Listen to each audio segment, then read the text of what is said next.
일부 말씀의 제목은 신천지는 가짜 성령에 속고 있다. 가짜 성령은 다른 말로 악령입니다. 왜 악령이냐? 미혹의 영이라서 그렇습니다. 여러분, 마귀가 가지고 있는 무기는 속이는 것입니다. 거짓말로 미혹하는 겁니다. 이 미혹에 당하면 가정이 파탄납니다. 인생의 전생애가 도둑질 당합니다. 전 재산도 말할 것도 없고 지옥으로 끌려가는 인생이 됩니다. 지금 이 세상은 속고 속이는 세상입니다. 수원 남부경찰서에 한 달 사기건으로 들어오는 고소가 100건입니다. 그러면 수원에 4개 구가 있는데 한 달에 400명. 그러면 한 달 동안 사기 사건이 전국에 수천 건이 되는 거예요. 기가 막힐 일입니다. 신천지는 가짜 성령에 속고 있습니다. 신천지 강사하고 삼위일체에 대해서 말하자 그러니까 이건 좀 복잡한 거니까 이건 넘어가고 다른 이야기 하자 그러더라고요. 삼위일체가 그렇게 복잡하지 않습니다. 알고 이해하면 아주 간단한 건데 복잡하게 생각하는 거예요. 왜냐하면 신천지는 성령론이 없습니다. 성령에 대한 신학이 없어요. 신천지의 성령은 간단합니다. 신천지 총회장이 보혜사 성령을 본인이 받아 누리고 있다. 그 외 성령을 하나님께 나오는 기운, 하나님께로부터 나오는 무슨 에너지, 여호와의 정인처럼 물리적인 기능 이런 걸로 해석을 합니다. 그러니까 성령님이 인격체라는 걸 전혀 모르고 있죠. 성령님이 오순절 절기 때 이 땅에 본격적으로 오셔가지고 역사하십니다. 구약에서는 성령님이 오신 것에 대해서 그림자로 절기로 이미 보여주고 있죠. 레위기 23장에 여호와의 7대 절기가 나오는데 이건 여호와께서 구원하시는 시나리오에 대한 시간표입니다. 예수님이 6월절에 십자가에 죽으시고 초실절 때 예수님이 부활하십니다. 절기에 맞추어서 예수님이 죽으시고 부활하십니다. 그리고 6월절로부터 50일째 오순절 이때 성령님이 오십니다. 레위기 23장에 보면 7 안식일 이튿날까지 합하여 50일을 계수하여 새 소재를 여호와께 드리되 오순절 때 첫 곡식에 가루를 만들어서 하나님께 감사 제사를 드립니다. 초실절 때는 첫 이삭을 하나님께 흔들면서 하나님 첫 이삭이 올라왔습니다. 이제 곧 추수가 될 것 같습니다 하면서 감격해서 제사를 드리고 이제 50일째가 되면 이제 곡식이 본격적으로 이제 나오기 시작했습니다. 그 곡식을 밀가루죠. 하나님 앞에 가루를 드립니다. 그 본질은 첫 곡식을 드리는 거예요. 이제 추수가 본격적으로 시작이 된다는 뜻입니다.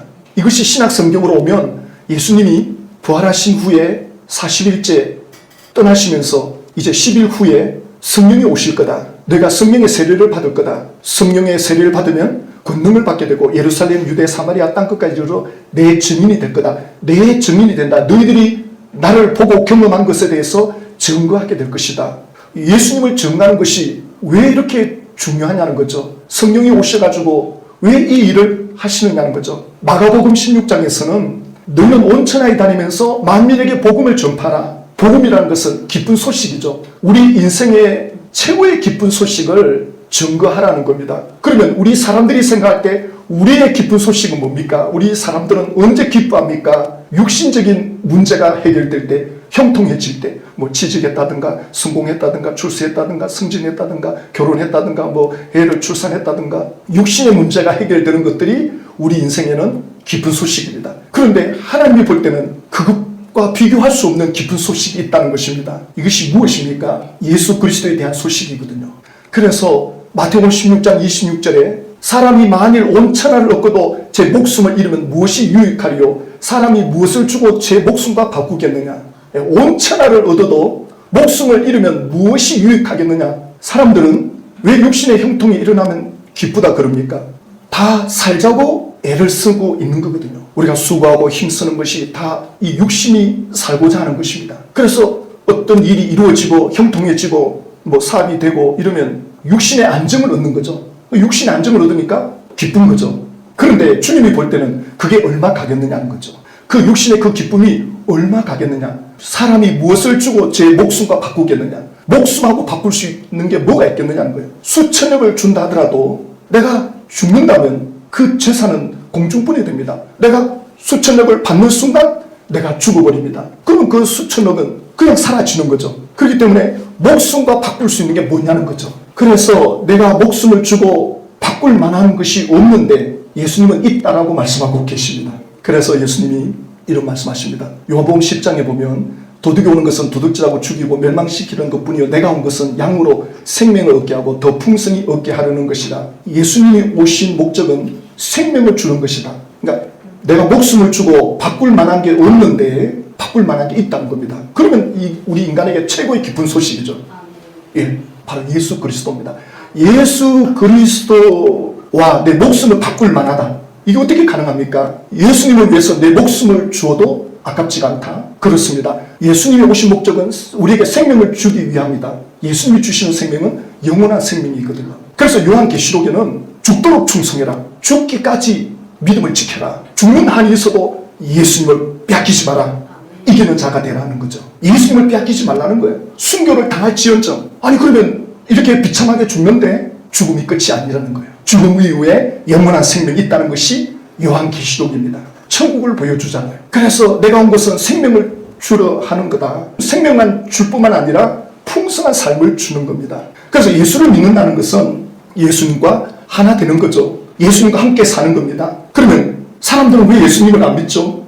예수를 믿으면 뭔가 손해볼 것 같아. 예, 손해볼 것처럼 여겨집니다. 난 그냥 내 혼자 살겠습니다. 나 예수님 안 믿어도 됩니다. 자기 생명을 자기가 책임지겠다는 겁니다. 자기 인생을 자기가 책임지고 살겠다는 건데 죽으면 그만이지 죽으면 끝이지 모르니까 그런 말 하는 거예요. 그래서 우리 인생의 가장 기쁜 소식이 뭔지를 우리 주님은 아시는 거죠. 그래서 성령이 오셔서 이 예수 그리스도의 이 복음을 전하는 겁니다. 목숨을 주고도 아깝지 않는, 목숨과도 바꿔도 될 만한 예수 그리스도. 그래서 마가복음 16장 16절에 믿고 세례받는 사람은 구원을 얻을 것이요 믿지 않는 사람은 정죄를 받으리라. 예수 그리스도의 그 가치를 알고 그걸 믿고 받아들이는 그에게는 죄의 사함을 받는다. 그래서 죄에서 건진받고 사망에서 건진받고 지옥에서 건진받고 죽음에서 건진받는 이 구원의 은혜를 얻게 된다고 말씀하고 있습니다. 예수를 믿지 않는 사람은 예수 그리스도의 그 가치를 모르는 거예요. 내 생명의 가치가 예수님의 가치보다 더 낫다고 생각하는 거죠. 그러면 그 사람은 자기 죄가 그대로 있을 거다. 그래서 예수님이 이 문제 때문에 오시는데 요한복음 4장 34절에 예수께서 이르시되 나의 양식은 나를 보내신 이의 뜻을 행하여 그의 일을 온전히 이루는 이것이니라. 아버지의 일을 이루시는 것이 나의 양식이다. 바로 우리가 구원받는 것입니다. 그래서 이 말씀한 후에 35절에 너희가 넉 달이 지나야 추수할 때가 이르겠다 하지 아니하느냐. 그러나 나는 너희에게 이르노니 너희 눈을 들어 밭을 보라 휘어져 추수하게 되었도다. 영적인 추수는 지금부터다. 예수님 오신 때부터 본격적인 추수가 시작이 되는 겁니다. 신천지는 1984년부터 이제 추수가 시작됐다 그러는데 이미 2000년 전부터 추수가 시작이 되었습니다. 예수님께서 이렇게 말씀하지 않습니까? 보라 휘어져 추수하게 되었도다. 지금 추수 때가 되었다는 겁니다. 마태복음 13장 30절 둘 다 추수 때까지 함께 자라게 두라. 추수 때에 내가 추수꾼들에게 말하기를 가라지는 먼저 거두어 불사르게 단으로 묶고 곡식은 모아 내 곡간에 넣으리라. 신천지가 이 말씀을 가지고 지금 추수 때다. 지금이 재림의 때고 지금이 알곡과 가라지를 구분해서 알곡을 추수할 때다. 그러나 지금 이 말씀은 예수님의 재림의 때에 순식간 일어나는 추수입니다. 이것이 구약 레위기 23장에 보면 초막절입니다. 장막절이라 그러기도 하고 수장절이라고도 하는데 이 수장절에는 곡식을 곡간에 넣는다는 뜻입니다. 그러니까 이 일곱 절기 중에 가장 마지막에 있는 절기가 초막절, 장막절, 수장절입니다. 곡식을 곡간에 넣는 절기입니다. 지금은 추수 때에 있는 오순절인데 신천지는 지금이 추수 때다 그럽니다. 그러면 곡간에 넣었다가 신천지에 들어갔는데 곡간에 들어갔는데 또 거기서 무슨 양과 염소를 가르느냐, 도대체 또 거기서 무슨 일을 치는 거냐, 그러니까 또 키질을 하는 거다 이렇게 또 강사가 말하더라고요. 그래서 아니 농사 안 지어봤습니까? 키질은 곡간에 넣기 전에 하는 거지 곡간에 넣은 거를 다시 빼내가지고 키질하는 그런 농사가 어디 있습니까? 그러니까 지금은 오순절 때가 돼 있는 거죠. 성령이 오셔가지고 본격적으로 지금 추수하는 때입니다. 그래서 사도행전 2장 1절에 오순절 날이 이미 이르매 그들이 다 같이 한 곳에 모였더니 호련히 하늘로부터 급하고 강한 바람 같은 소리가 있어 그들이 앉은 온 집에 가득하며 오순절 때 성령님이 오시는 거죠. 오시는 목적은 추수하기 위해서 오는 겁니다. 이제는 본격적인 추수가 이때부터 시작이 됩니다. 그래서 그 앉아있는 120문도에게 성령이 임하고 각 사람 위에 성령이 임하고 성령의 충만함을 받자 성령의 말하게 하심을 따라 다른 언어들로 말하게 됩니다. 그때 거기 모여들었던 여러 외국에 있던 사람들이 그 오순절 날 그 제자들로부터 복음을 듣게 되고 그 계기로 이 복음이 온 천하에 뻗어나가게 됩니다. 그래서 구약에서 말씀한 그 예수 그리스도가 이 땅에 오셔가지고 구원을 이루시죠. 이제 내가 다 구원을 이루었다. 이 기쁜 소식을 딴 것까지 전파하라. 그리고 예수님이 떠나십니다. 그래서 이 일을 누가 주도적으로 하느냐? 성령님이 하시는 거죠. 그래서 요한복음 15장 26절에 내가 아버지께로부터 너에게 보낼 보혜사 곧 아버지로부터 나오시는 진리의 성령이 오실 때에 그가 나를 증언하실 것이요. 보혜사 성령이 오시면 예수 그리스도를 증거한다라고 말씀합니다. 그러니까 성령님이 오셔가지고 왜 미련한 우리를 통해서 이 일을 하십니까? 하나님께서 하나님의 사람들과 함께 이 영광을 나누기 위해서 이 상을 주시기 위해서 성령님이 하시는 겁니다. 요한복음 14장 16절에 또 다른 보혜사는 두 분입니다. 예수님은 육신의 몸으로 오신 보혜사고 그 다음에 성령님은 눈에 보이지 않는 보혜사입니다. 예수님이 떠나면 두 번째 오시는 보혜사는 우리와 영원히 함께 하겠다. 신천지 총회장이 보혜사라 그러는데 과연 영원히 그들과 함께 할 수 있겠습니까? 영원히 할 수가 없죠. 요한복음 14장 17절에 그러나 너희는 그를 아나니 너희와 함께 거하시며 또 너희 속에 계시겠습니다. 보혜사 성령은 우리 속에 들어와 계십니다. 그리고 26절에 보혜사 곧 아버지께서 내 이름으로 보내실 성령 그가 너희에게 모든 것을 가르치시고 내가 너희에게 말한 모든 것을 생각나게 하리라. 여기 성령님이 가르치신다. 이 말씀을 제가 이제 하려고 하는 거죠. 도대체 성령님이 가르친다고 할 때 이게 실제로 우리 안에서 가르친다는데 이걸 어떻게 느낄 수 있는가? 이걸 어떻게 경험할 수 있는가? 우리가 생각해 봐야 되는 거죠. 예수를 믿게 하는 것도 성령님의 역사죠. 예수를 믿게 하는 것도 성령님의 역사지만 그리고 그 예수님을 잘 믿고 따라갈 수 있도록 계속적으로 가르쳐 주시고 이끌어 주시는 분이 성령님이십니다. 이 성령님이 우리 안에서 이 일을 하십니다. 그래서 성령님이 도대체 우리에게 뭘 가르쳐 주실까? 내가 너에게 말한 것 모든 것 생각나게 할 것이다. 또 우리를 깨우쳐 주십니다. 그래서 우리가 어떤 사건을 겪을 때 어떤 상황 속에서 우리는 본능적으로 생각합니다. 기분대로 감정대로 반응을 할 때가 많죠. 그러나 신앙이 이제 깊어지면 성령이 마음에 감동 주는 것을 감지하게 됩니다. 이 감지가 어떻게 느껴지느냐? 성령께서 내 마음에 주시는 생각을 느끼게 됩니다. 전에는 기분대로 했는데 전에는 내 마음대로 했는데 성령께서 내 마음에 말씀을 깨닫게 해주십니다. 이런 경험 안 해보십니까? 처음에 화가 났어요. 좀 분노가 납니다. 내 기분대로 하는 말이 입에서 나오다가 이러면 안 되지. 내가 이렇게 분노를 폭발하면 안 되지. 내가 기분대로 말하면 안 되지. 예수 믿는 사람에게는 성령님께서 우리 양심에 그렇게 개입하십니다. 예수를 믿지 않는 사람들은 자기 양심으로 하죠. 그러나 그 양심은 한계가 있습니다. 어느 정도까지는 하지만 그 이상은 못 넘어갑니다. 그러나 성령님은 그걸 넘어갈 수 있게 해주십니다. 성령께서 우리 마음을 붙잡아 주시고 생각을 지켜주시고 그래서 내 기분대로 하려고 할 때 성령께서 내 마음에 뭔가 부딪히게 해주는 그런 것들을 느끼면 느낄수록 그 사람은 변화됩니다. 신앙생활은 하루아침에 변화되는 게 아닙니다. 오랜 시간 길들여져야 됩니다. 육신에 길들이는 것도 많은 시간을 요구하잖아요. 경기장의 선수들이 하루아침에 그렇게 선수가 됩니까? 오랜 시간. 그런데 우리 육신뿐만 아니라 우리 영혼을 길들이는 데는 많은 시간이 필요합니다. 그래서 성령님이 우리를 가르치는데 이 목표하는 지점이 어디냐라고 할 때 갈라디아서 5장 22절을 보면 성령의 열매는 사랑과 이렇게 시작합니다. 성령께서 우리를 예수 믿게 해주시고 예수를 잘 믿을 수 있도록 이끌어 가시는데 그 목표하는 지점이 어디냐? 사랑입니다. 어떤 사랑이냐? 하나님의 사랑을 깨닫게 하는 겁니다. 하나님은 속성 자체가 사랑입니다. 하나님을 경험하면 경험할수록 사랑을 깨닫게 됩니다. 사랑을 깨달으면 제일 먼저 느껴지는 게 뭐냐? 자기가 소중하다는 걸 깨닫게 됩니다.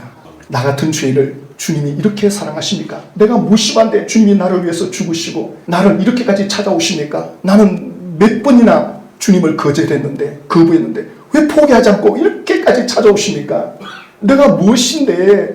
그래서 사도 바울이 은혜 받고 하나님이 나를 창세전에 택정하셨다 이런 고백하는 거예요. 지금 내가 예수 믿은 것이 아니고 이미 창세전에 하나님이 나를 선택하시고 불러주셨다. 그 하나님의 그 사랑을 깨닫고 보니 이게 지금 일어난 일이 아니구나. 이미 그때부터 하나님이 나를 택하셨구나. 그 하나님의 택해 주심에 대해서 감격해합니다. 그러니까 할아버지 할머니의 그 사랑을 받고 자란 자녀들 중에는 자살할 확률이 적다 이런 이야기가 있죠. 왜냐하면 할아버지 할머니들은 무조건적인 사랑을 하거든요. 물론 우리의 사랑은 한계가 있습니다. 그래서 지난주 중에 이제 죄송합니다. 제 이야기에서 제 손녀가 4살인데 길거리에서 애가 떼를 쓰는 거예요. 그래가지고 부모가 안 된다. 이거 지금 어쩔 수 없다. 이거는 더 이상 돌이킬 수 없다.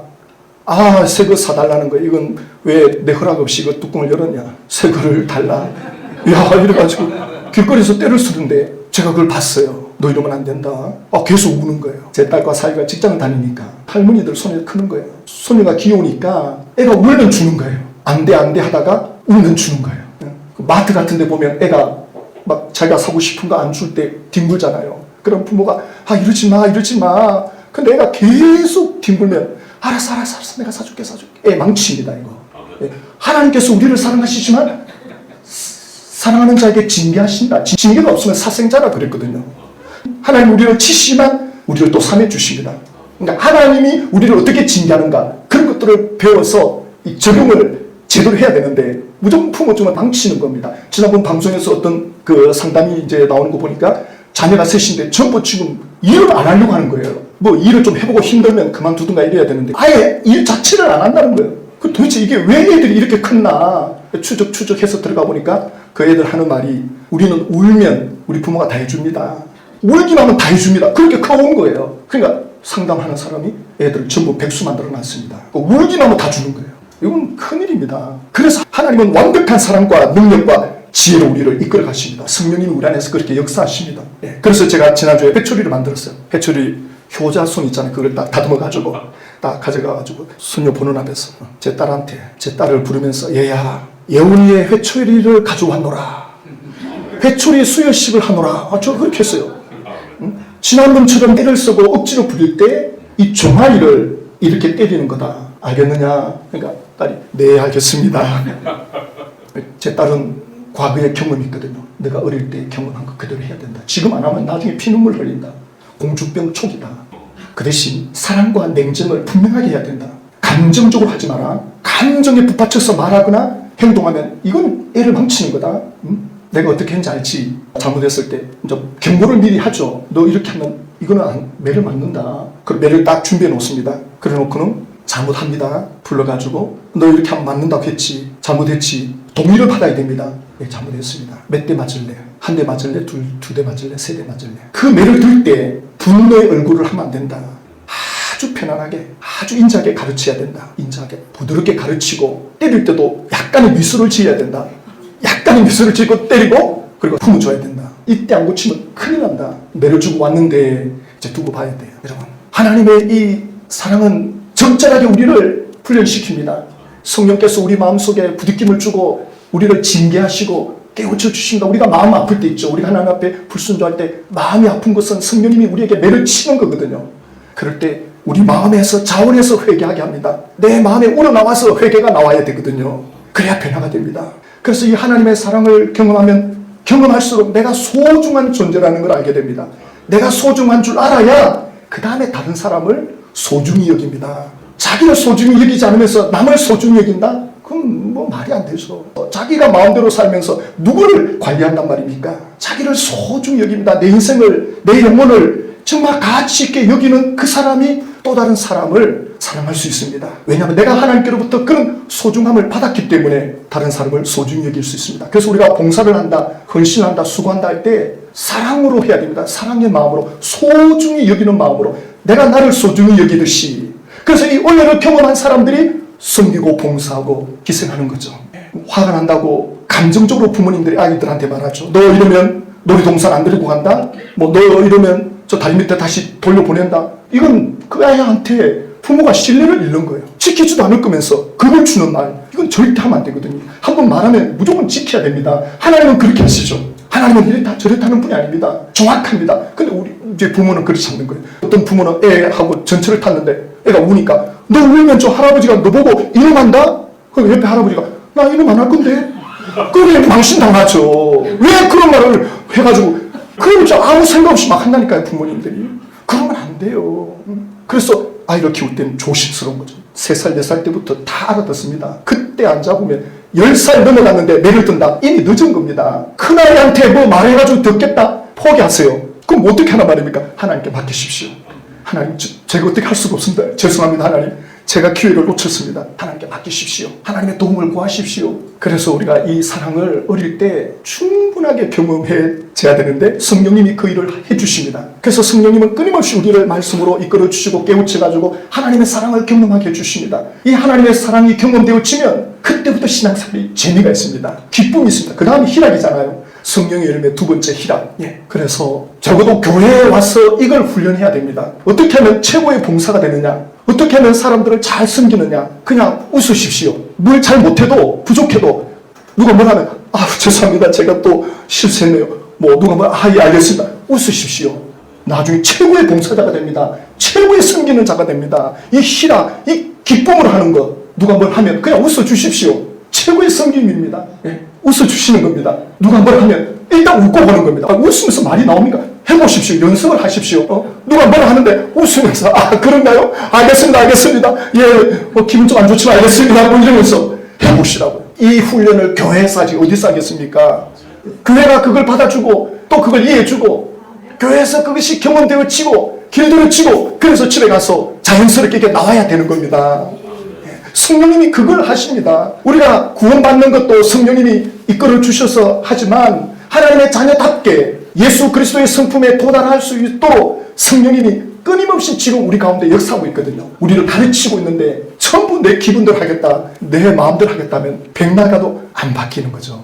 그래서 이제 이 성령의 9가지 열매가 만약에 길들여진다. 이 사람은 시궁창에 던져놔도 발본드처럼 빛납니다. 돈 많이 벌어와라, 공부 잘해라, 그게 초점 맞추지 마시고 예수 그리스도의 인격, 성령의 능력에 붙잡히면 가만히 있어도 공부 안 삽니다. 가만히 놔둬도 돈 벌어옵니다. 시간이 너무 소중한 걸 알거든요. 삶이 너무 중요하다는 걸 알게 되거든요. 내가 사랑하고 희락, 화평, 오래 참음, 자비, 양성, 충성, 온유, 절제, 이것이 충만해 보십시오. 시간을 낭비할 수가 없습니다. 인생을 헛되게 보낼 수가 없습니다. 뭐라도 하려고 애를 씁니다. 먼저 우리 자신이 그렇게 돼야 돼요. 내가 먼저 그렇게 살아야 됩니다. 그러면 또 한 사람 이 성령이 역사하실 겁니다. 그래서 구하라 그랬습니다. 찾아라. 구하면 성령이 역사할 거다. 구하는 자에게 성령을 주지 않겠느냐? 우리 하나님 도와주십시오. 하나님 은혜 베풀어 주십시오 라고 할 때 성령님이 제일 먼저 우리가 그 일을 감당할 수 있도록 우리 마음을 변화시켜 줍니다. 이것이 준비되면 그 다음에 어떤 상황이 있어도 다 뚫고 나갑니다. 이 성령의 능력, 성령의 마음, 예수 그리스도의 마음을 품으면 모든 걸 감당해 나갈 수 있습니다. 그래서 오늘 우리에게 어려움이 있고 문제가 있을 때 하나님께 무조건 구하십시오.